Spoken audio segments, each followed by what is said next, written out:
Hello everyone, welcome to Daily Manna. Can we bow down our heads and let's pray? Our most gracious God, Lord, we thank you, Father God, for this day, and thank you, Father God, for allowing us, O God, to listen to your word, O God. Lord, may your Holy Spirit be with us, guide us, and teach us, O God, to lesson, O God. In Jesus' name we pray, amen and amen. If you have your Bible, please open with me in the book of Romans chapter 3, verses 1 to 9. Then what advantage has the Jew? Or what is the benefit of circumcision? Great in every respect. First of all, that they were entrusted with the oracle of God. What then, if some did not believe, their unbelief will not nullify the faithfulness of God, will it? May it never be.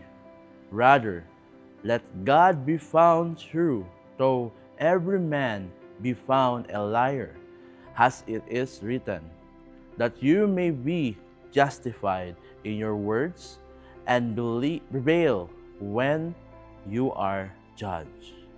But if our unrighteousness demonstrates the righteousness of God, what shall we say? The God who inflicts wrath is not unrighteous, is he? I am speaking in human terms. May it never be, for otherwise, how will God judge the world? But if through my lie the truth of God abounded to his glory, why am I also still being judged as a sinner? And why not say, as we are slanderously reported, as some claim that we say, let us do evil that good may come. Their condemnation is just. What then? Are we better than they? Not at all, for we have already charged that both Jews and Greeks are all under sin. May the good Lord bless us upon reading to his word. In the previous chapter in Romans chapter 2 verses 25 to 29, Paul teaches that what matters most to God is not outward religious practices, but a heart that is changed and obedient, meaning the true faith comes from inward transformation by the Holy Spirit, not only from the external rituals. Now, in chapter 3, verses 1 to 9, Paul teaches them that God is always faithful and true, even when their people are unfaithful. Paul explains that the Jewish people had the special privilege to receive God's word, but this privilege did not guarantee righteousness.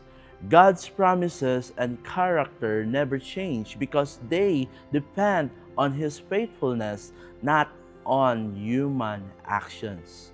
The passage also answered the mistaken idea that if human sin makes God's righteousness more recognized, then sin should not be judged. But Paul firmly rejects this reasoning, teaching that God is perfectly just and must judge sin. His justice is consistent, and he cannot overlook wrongdoing simply because good may come from it. Paul condemns the false claim that believers should do evil so that good may result. He makes it clear that God's grace is never an excuse for sin.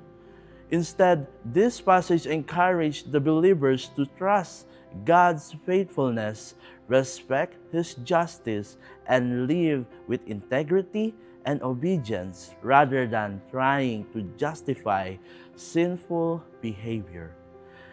Jewish people have a special advantage because God entrusted them with his word, but their unfaithfulness does not cancel God's faithfulness. Paul emphasized that God remains just and true even when people are sinful and reject Him. He also rejects the false idea that people should do evil so that good may result. Paul concludes that both Jews and Gentiles are equally under the power of sin, showing that no one is naturally righteous before God and that everyone is in need of God's grace and salvation. In Romans chapter 3 verses 1 to 9, it reminds us that having religious knowledge, growing up in a Christian family, or attending church does not automatically make someone righteous. People from every background still struggle with sin, dishonesty, pride, and selfishness. At the same time, God's faithfulness remains constant even when people fail Him. This passage encourages to us to humble, to recognize our needs for God's grace and avoid judging others because everyone is equal in need of forgiveness and a transformed life through faith in God. My brothers and sisters in the Lord, these words encourage us not to lose hope because God's faithfulness never changes.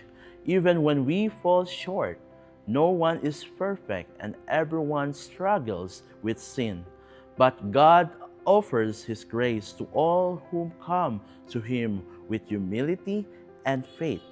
Instead of comparing ourselves to others or relying on our own goodness, we can trust in God's mercy and strive to live according to His word each day. No matter our past, God invites us to grow, change, and experience the hope and the new life that He freely gives to us.